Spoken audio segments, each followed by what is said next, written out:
كلها خذتني منطقة القراءة، فمشهد ماكو داعي نشوفه ونعيده بعد لا ابوس خده ولا اقود ايده. الله. بيوته على النهر بس مو بنفس الصوب، كل من يشرب من الصفحة اللي تفيده.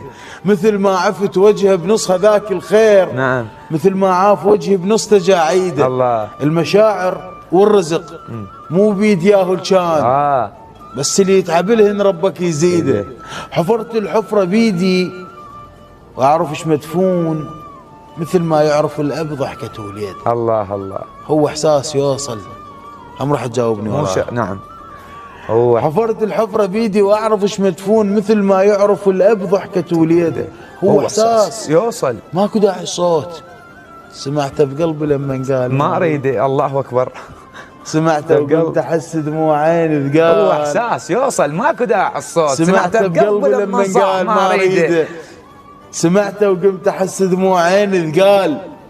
حكي يطيح المقتول والكتال، ومشت بي السنين بساعتين طوال. الله يا اخي البشر بحكايه تتغير مواليده فعلا، ومشاعر قلبه واسلوبه وتقاليده. نعم. وعرفت المغزى من ذاك الهدوء كان واضح بالرسائل وبمواعيده.